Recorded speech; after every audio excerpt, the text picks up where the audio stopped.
We're in full bore for Starfleet Academy season, so I'm kind of having to cover that every day, but I want to cover all the Star Trek stuff I like in addition to this stuff. And I want to talk about Starfleet Invasion and really how this exemplifies what could have been for Star Trek, as the books really did try to press some interesting stuff in the 90s that a lot of people might have overlooked or, didn't get done on TV and things like that.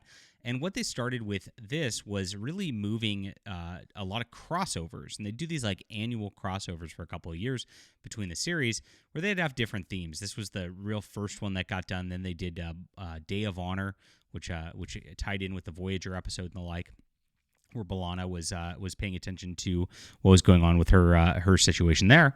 And this one was a little different. And after that came Gateways, and then came the Captain's Table that went through the different series. And I really like it. This is really what could have been. When Star Trek was on the air, and if The Next Generation would have stayed on TV, they could have potentially had 3 TV shows on the air at the same time, and they could have crossed over like this all the time. Now, one thing that I did like in Kurtzman Trek was actually the crossover episode with Lower Decks. I thought they did a pretty good job of that, bringing them into the universe. And it was actually, well done. It still was kind of a silly offbeat episode in a show that has way too many offbeat episodes, but it was enjoyable. Now, I'm a sci-fi writer myself. I'm going to cover this from a writing perspective and talk about the Invasion series that a lot of people might not remember, and hopefully you do. If you do, leave a comment down below if you remember reading these books. And I'm a writer myself. This is my The Soul Catcher, Valiant Frontiers. I just got my proof copy of this and my proof copy of book 2 in the same series, The Safe Place, and I'm very, very excited to get these out to readers soon enough. Now, I want you to sign up for my newsletter in the description below, and when these come out and are up on Amazon and the like, I'll be able to get these to you. You get 3 free books for signing up. If you like my thoughts on writing, it's a great place to be. Sign up for this, guys. I never know if I'm going to find you again because of the algorithms and the like, and, this is a niche-y topic, Star Trek Invasion books, something that you don't see a lot, so we'll see how this goes. We'll try 2 videos on the channel, as I feel like doing them, and if I don't get burnt out, that is, as we talk about things I like in Trek as well. So this is Invasion, the Omnibus, which is here. You see, it's the Omnibus. They look at this, buy new for $99.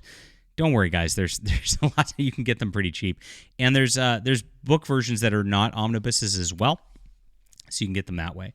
Now, this is a series that crosses over the 4 shows that were there on at the time by Diane Carey, Dean Wesley Smith and Christine Catherine Rush, L.A. Graff, and David Abhue. I don't know if I pronounced that. David Abhue. You guys can tell me how to pronounce those kind of Celtic names or whatever. Now, this was a concept by John Ordover and Diane Carey, who built this out. And it's pretty neat. Basically, there's these demonic entities who were literally demons who were expunged from our part of the galaxy thousands and thousands of years ago, and they're back. And they blame us for getting expunged, and so they're going to try to take back over everything. Now, the first one by Diane Carey is a original series novel. And it's the strongest out of the 4. It's her concept, so she really knew where she was going with it. And it's a great original series like sort of deal where it's like, should we do diplomacy? Should we go into battle? The Klingons get involved in everything too. Wonderful stuff. Peak Star Trek. Diane Carey really does a great job. Now, what I got to say about her books is she likes to focus a lot of attention and scenes on non-canon characters. So she often develops her own characters within books, and then you have a lot of perspective time from them when you might want to get back to Kirk and Spock and McCoy and the like, right? And so she does do that and tends to do that through her books. But very, very enjoyable. And this concept was very, very good. And they instill fear in you because they just have this visceral sense because they're literal demons. These are the demonic and back in the day, and that's why we have our iconic imagery throughout history about demons and Satan and the like, because it came from this. Neat. Cool concept. Now that expands. So Kirk and Spock shut off their vessel, which is like their scout vessel, to see how things go, and then they disappear after an epic battle. Now they come back in the Next Generation. The Next Generation knows they're there, and they're waiting for them. Starfleet's got a directive on them at this point, and of course the Next Generation's ready to handle it. So Picard and company encounter them, and at this point they have a literal fear beam that actually instills so much fear that it cripples people and actually throws them into comas because the fear is so intense. Very cool stuff. And then they have to navigate how to deal with different technologies that don't have an answer for these Starfleet weaponry. Now, Dean Wesley Smith and Christine Kathleen Rush are a veteran team, right? Really, really good books as well. And that goes through there. And so that's probably, again, it's interesting. I would say that's the second strongest. The third strongest will be the Voyager one, and then the fourth strongest, the kind of weakest one will be the Deep Space Nine one, which is kind of interesting.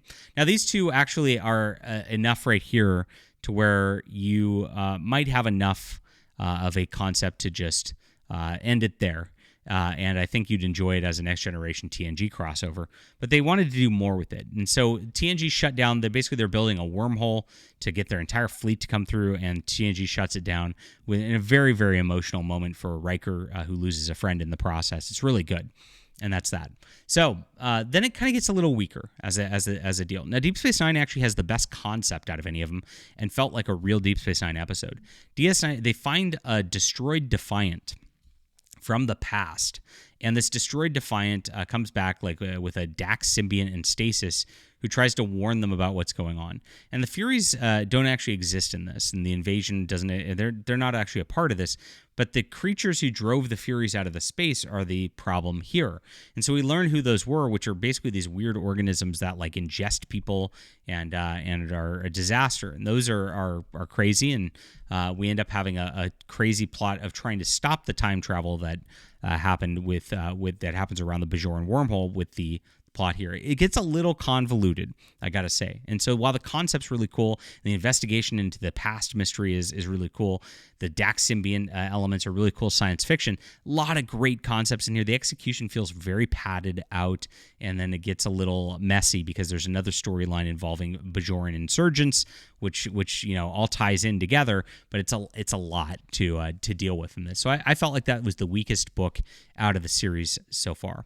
Now on Voyager, they actually find where there's this Fury world is, where they're ready to come back, and they know that the wormhole was destroyed, but they're going to be doing something else to invade, and Voyager has to put a stop to that because they heard a distress signal from a Starfleet shuttle, which was the shuttle that went through the wormhole in the Next Generation one. So it actually ties in very well to that. So it feels like these three are much more closely tied together, where Deep Space Nine, they went off and kind of did their own thing with it, and it didn't quite fit as well. And that's kind of my minor complaint. They're all good books. It's just that one's just the weakest out of the good books, right? And I'd say it does go in order, where the first one, Diane Carey really had that clear vision that was just very succinct and well done in the original series episode.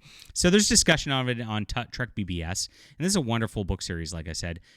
What it tells me is Star Trek could have done these cool crossovers a lot. And we had a couple things, like Barclay shows up in Voyager or whatnot, and the Doctor shows up in First Contact. We get nuggets of them, but we never really got full bore crossovers between things. And it would have been so cool. Imagine if when Deep Space Nine and Voyager went off the air, that they did a crossover movie between the two or something like that. That side of thing was a missed opportunity for Star Trek that really was done in the books, and this did it very, very well. So this person right here says they loved it as a kid and remembers it. It's a mixed series in my mind. The first and third books are very good. The fourth is fine. Second is okay. So this person had a different reaction to me. The idea for the Furies is very, very good. And I wish there was a little more in that. I really like this one that says good books. The DS9 books was my favorite. And I think they like the favorite. People say it was the favorite because the concept's really unique and felt like a cool sci-fi concept. Like I said, I think the execution was a little poor as a writer on that. I know they were meant to be Furies as in Fury, but when I read it, they were just furries to me. That's pretty funny. They were pretty average, they say. For the most part, it seems like most people liked this as a series when they went back and revisiting it, and I did as well. I think it was enjoyable stuff, and I think, again, this is something Star Trek, I wish they would have capitalized on more when they had the opportunity. Leave a comment down below with what you think about this. Please hit the like and subscribe button. If you like my thoughts on Star Trek, remember I've got awesome books. These are space sci-fi exploration books that you're going to love if you're a Trek fan. And sign up for my newsletter. Don't miss them, guys. It's in the description below. We'll be back.